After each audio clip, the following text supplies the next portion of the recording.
Muito bem, meus amados, sejam muito bem-vindos. Esse é o nosso último bloco, né? Nosso último bloco, ainda falando sobre planejamento estratégico. E, para terminar esse bloco, nós vamos prosseguir falando a respeito de gestão participativa na igreja, não é?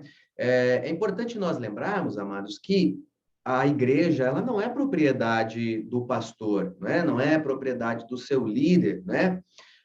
Fazem parte dessa comunidade, desta igreja, todos os seus membros, né? E todos eles são responsáveis tanto pela administração da igreja, né? Desta comunidade,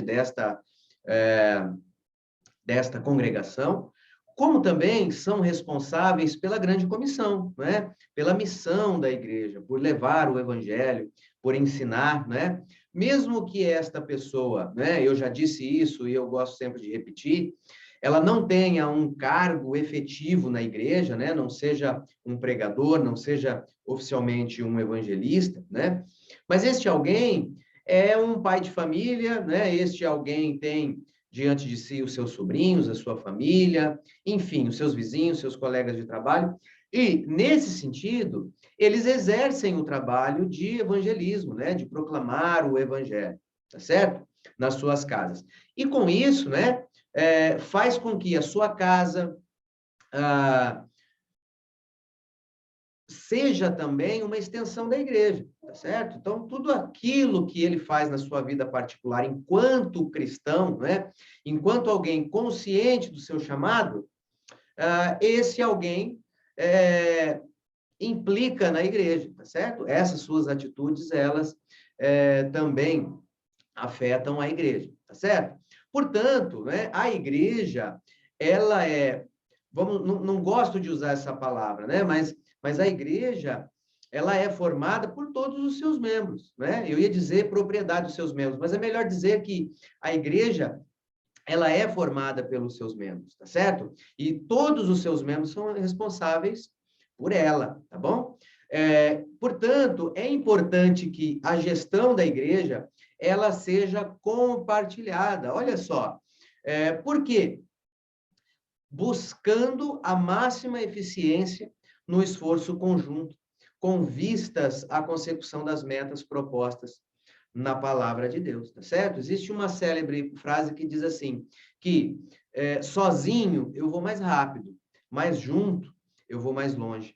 Porque na soma dos valores, na soma dos dons, na soma das habilidades das pessoas, né? Nós fazemos dessa igreja mais forte, mais competente, mais eficaz. Lembrando que o Espírito de Deus, ele reparte os dons com a igreja, não é?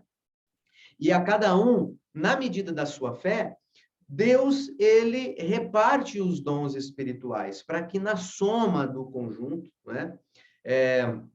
A igreja possa ser edificada, ela possa ser fortalecida, ela possa avançar. Por isso que a gestão da igreja, ela deve ser também compartilhada, lembrando que todos os seus membros são responsáveis por ela. A igreja é formada pela totalidade dos seus membros, tá certo? E, portanto, é importante que todos estejam envolvidos. A gestão compartilhada na igreja, ela é identificada como um processo que visa obter espontaneamente de seus membros a máxima eficiência no esforço em conjunto. Espontaneamente, não é? É óbvio que não dá para obrigar ninguém a fazer isso, a ninguém servir na igreja. É importante lembrar que o serviço na igreja, ele é voluntário. E cabe à liderança, em especial ao pastor, ao dirigente, né, ao ancião desta comunidade, que ele encoraje os seus membros, né, e que ele faça o apelo para o serviço cristão, né, para que os seus membros exerçam a mordomia, lembrando que todos os seus dons, todos os recursos que pertencem a estes membros, na verdade, foi dado por Deus, foi entregue por Deus, tá certo? Visando sempre crescimento do reino, né? Visando sempre que o propósito de ser igreja ele seja atendido. Lembrando que esse propósito, esse objetivo e essa meta é a evangelização, é o ensino, é o discipulado, é o crescimento e o avanço do reino de Deus, tá certo? Portanto, né, a mensagem do pastor, a pregação, ela não deve ser apenas evangelística, mas deve ser também de encorajamento.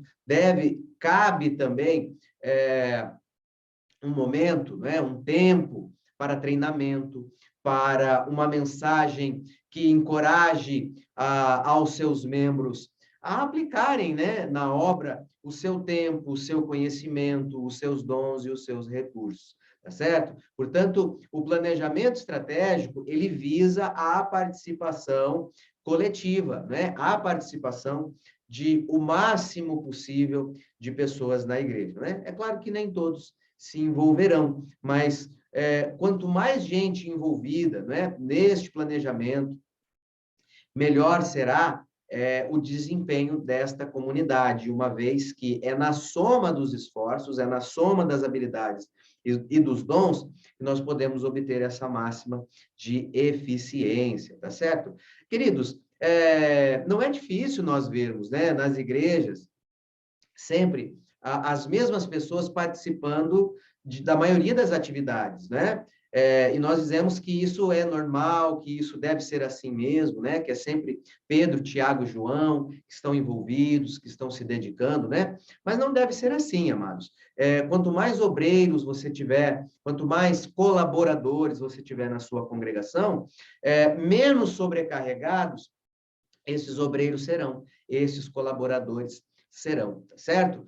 De modo que eles possam exercer, que eles possam fazer aquilo que eles realmente têm talento para fazer, tá certo? Aquilo que realmente eles foram chamados para fazer, aquilo que eles possuem dons para realizar, e que eles façam isso espontaneamente, que eles tenham um desejo de fazer isso, vontade, e que eles possam se aplicar nisso, com a máxima vontade, né? Eficiência, tempo, dedicação, né? Que eles possam se dedicar ao máximo a essas funções que eles têm exercido. Trabalhando com outras pessoas e por intermédio delas, é como o gerente eclesiástico deve realizar o seu trabalho. O que ele busca, então, com essa gestão participativa, né? Com este trabalho em equipe, nesta congregação e nesta comunidade? Primeiro, o trabalho em equipe, ele acarreta a correta e inteligente utilização dos recursos humanos, materiais e financeiros disponíveis na igreja. Ora, se você tem pessoas capacitadas para realizar determinada tarefa, né? Por que não utilizá-las, né? No local correto, como eu disse a seguir, qual é o dom dessa pessoa, qual é a sua habilidade, né? E cabe ao líder dessa congregação saber identificar isso, né? Que ele possa, claro, né? Com a ajuda de Deus, com a ajuda do Espírito Santo de Deus, em oração, olhar para estas pessoas, quem sabe, testá-las, né? Nós só vamos saber se alguém é capaz de realizar determinada tarefa ou não, se nós colocarmos esta pessoa para desempenhar determinada tarefa, tá certo? Dando uma oportunidade a ela, né? E acompanhando, é claro, né? Aconselhando, dando treinamento, estando perto, né? Ajudando no desenvolvimento. E quando o pastor, o líder, né? Ele tem esta sensibilidade para entender qual é a habilidade, o dom de cada pessoa, ele vai utilizar essa pessoa corretamente naquilo para o qual ela foi chamada, tá certo? Nada impede de alguém que tem um dom específico desenvolver-se em outras áreas.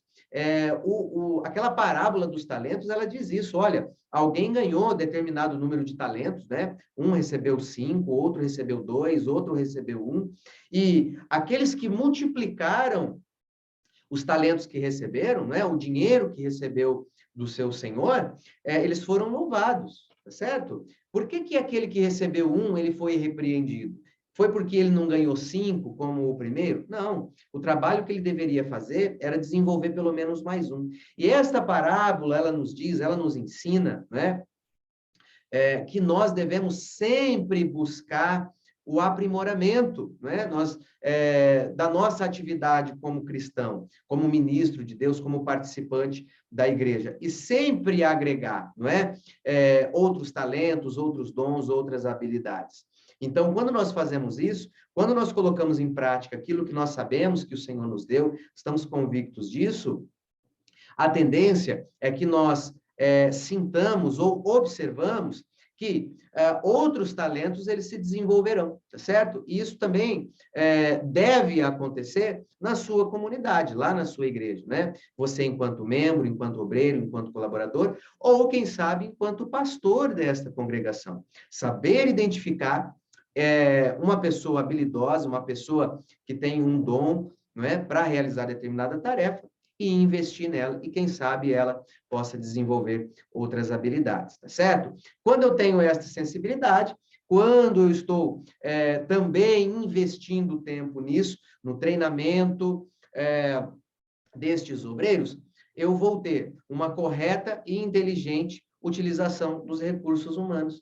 Olha só que interessante, né? Esse trabalho em equipe, dando à pessoa capaz determinada atividade para que possa ser realizada, eu utilizo de forma correta e inteligente os materiais e os recursos financeiros disponíveis, né? Por quê? Porque eu vou eliminar ao máximo o erro, o desperdício, tá certo? Por quê? Porque é alguém capaz que está realizando determinada tarefa. E algumas atividades, é claro, né? Serão necessárias a utilização de materiais, de recurso, de dinheiro, tá certo? E o ideal é que a pessoa correta esteja destinada à utilização desses recursos, tá certo? Ou pelo menos que ela seja treinada, que ela seja capacitada. E por isso que também dentro do nosso planejamento estratégico, nós devemos, então, ter um planejamento, né, para que haja o treinamento desses obreiros, né? Quer seja para o desenvolvimento de habilidades, de dons, né? Quer seja para a correta utilização desses recursos, tá certo? Para que alcance sempre a máxima eficiência possível, utilizando a menor quantidade de recursos possível, tá certo? Mas, professor, isso não é uma empresa, né? Nós não estamos visando lucro. É claro que não, meu amado, mas o crescimento do reino de Deus e a salvação daquele que está perdido é um trabalho que deve ser exercido com urgência. Você não concorda comigo? Existem pessoas morrendo, existem pessoas que estão trilhando para o destino eterno sem a salvação em Cristo Jesus. Então, essa é uma tarefa urgente. E quando nós falamos de recursos financeiros, nós devemos lembrar que este recurso financeiro muitas vezes também é escasso. O tempo muitas vezes é escasso, né?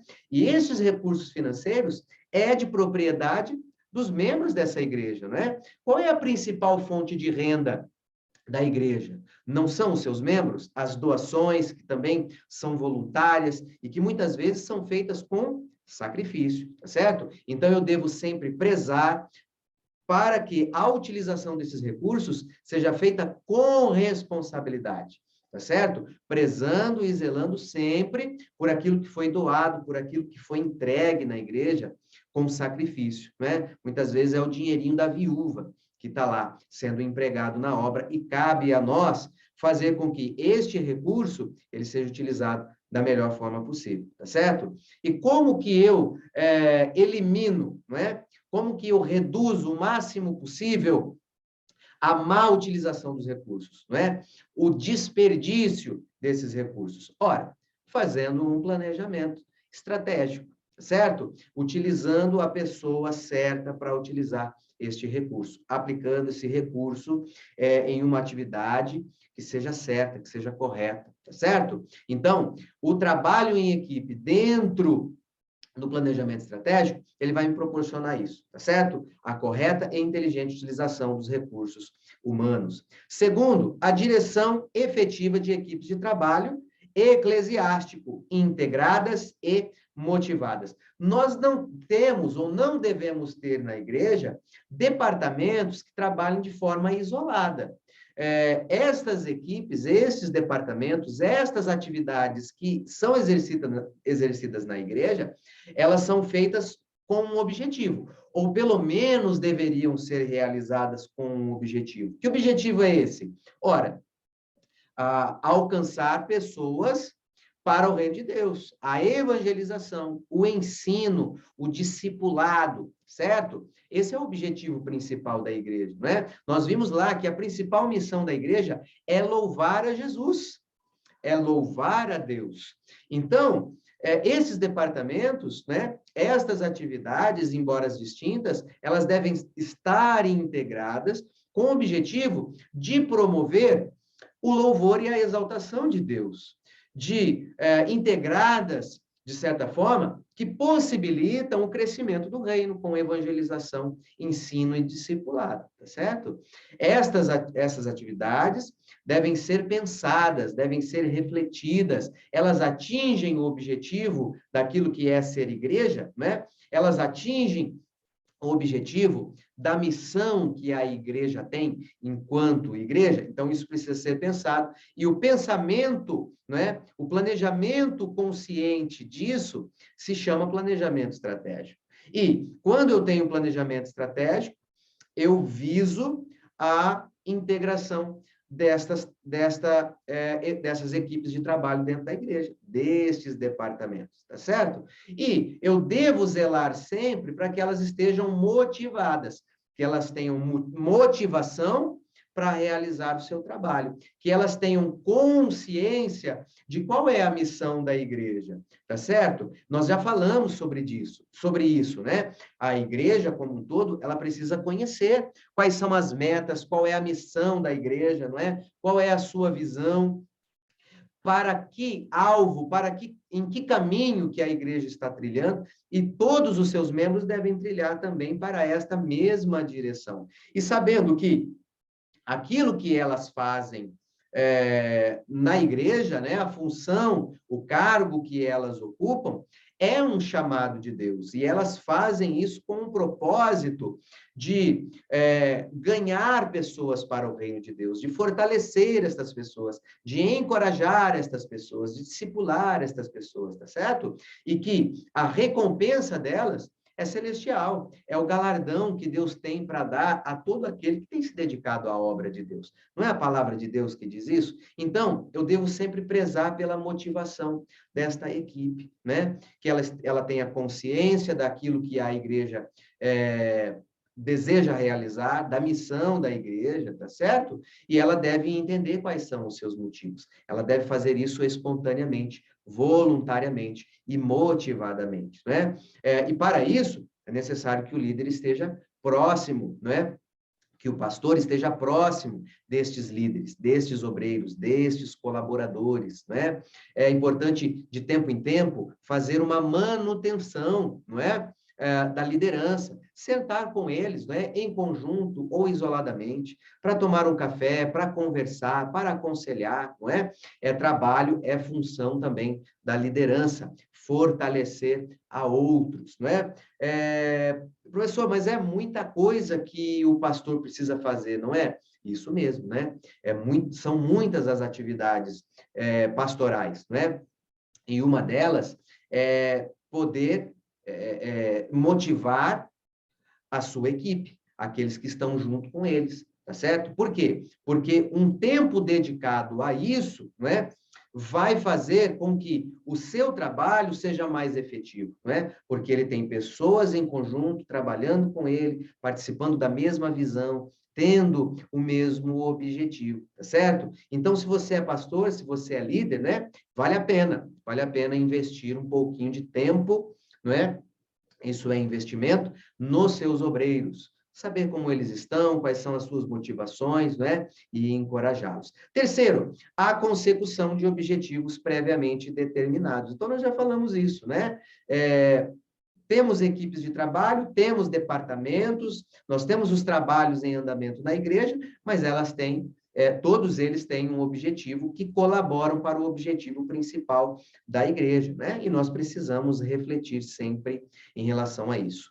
Um planejamento estratégico elaborado com a participação do maior número possível de membros da igreja local é o ideal para termos um instrumento criativo e funcional, trabalhando com cenários alternativos em funções dos desafios do ambiente. Falamos disso já, não é? A nossa sociedade, não é, está em constante mudança. O modo como nós nos relacionamos muda, não é? O modo como nós compramos, o modo como nós trabalhamos, né? E o período de pandemia que nós vivemos no ano de 2020, no ano de 2021, acelerou muito estas mudanças, não é? E a igreja ela precisou se adaptar, não é? A igreja é um organismo vivo e ela precisa se adaptar a estas mudanças, lembrando sempre que nós não abrimos mão dos nossos princípios, dos nossos valores que são bíblicos, tá certo? Isso não muda jamais. Mas o modo de trabalhar, não é? Quem sabe a liturgia do culto, da igreja, o modo como nós evangelizamos, isso muda porque a sociedade muda, as pessoas mudam e nós precisamos também estar atentos a isso, né? E uma equipe completa, uma equipe cujos seus participantes detêm uma variedade de dons, de habilidades, é uma igreja capaz, é uma comunidade capaz de se adaptar, não é? A estas mudanças, destes cenários alternativos, né? De enfrentar os novos desafios. E isso precisa ser pensado, né? Eu já disse isso e repito, o modo como nós estamos trabalhando nos nossos departamentos, a nossa liturgia está sendo eficiente, não é? Estamos alcançando as pessoas com isso, não é? Não é ser igual ao mundo para alcançar o mundo, não é nada disso, né? Nós ouvimos sempre falar sobre isso quando nós propomos uma mudança. Não, é mudar, não é? Para que nós sejamos coerentes com o estilo de vida das pessoas hoje. O modo como nós trabalhamos, principalmente as igrejas históricas, não é? Mais conservadoras, foi efetivo durante um tempo, né? Mas agora talvez seja necessário repensar, tá certo?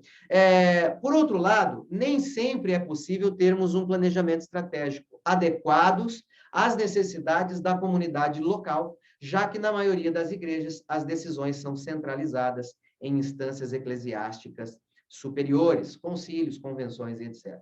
É lógico, né? As igrejas históricas, aquelas igrejas que são convencionais, né? Que têm uma sede distrital, né? Que têm as suas congregações, que sempre têm que responder a um superior hierárquico, né? Executar um planejamento estratégico que possibilite uma mudança ou uma adaptação à necessidade de uma comunidade local é muito difícil, né? Porque você precisa convencer as hierarquias superiores, né? Da necessidade dessas mudanças, né? Isso tudo é muito trabalhoso, muito mais moroso, é verdade, né? Mas hoje, nós vivemos numa realidade onde a maioria das congregações são independentes, tá certo?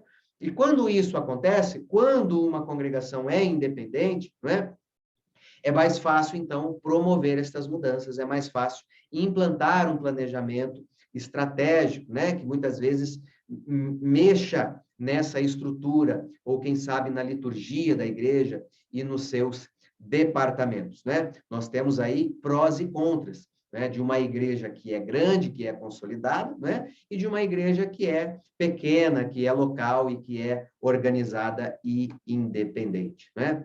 Não podemos perder de vista a realidade que o planejamento estratégico tem, que é voltar-se para o exterior da igreja local, onde algumas questões básicas se impõem. Mais uma vez, ter a consciência e a congregação como um todo, os seus membros na sua totalidade, devem ter isso em mente. Qual é, de fato, a nossa missão? Qual é a missão da igreja? Nós temos refletido a respeito disso? Segundo, estamos empregando nossos recursos humanos, materiais e financeiros de maneira eficaz, de maneira que nós possamos atingir os objetivos daquilo que nós determinamos enquanto a missão da igreja, tá certo? Estamos empregando o recurso da maneira correta, de forma a atingir com mais facilidade o nosso objetivo? Estamos refletindo a respeito disso?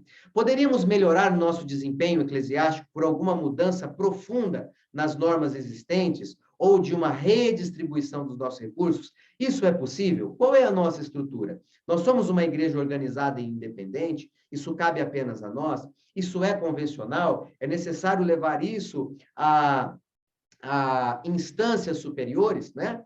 Então, tudo isso é levado em consideração no momento de nós fazermos ou realizarmos o nosso planejamento estratégico. E com isso, nós ficamos por aqui, né? Terminamos a nossa aula de planejamento estratégico e eu espero você na nossa próxima aula. Fique com Deus, Deus o abençoe e até lá.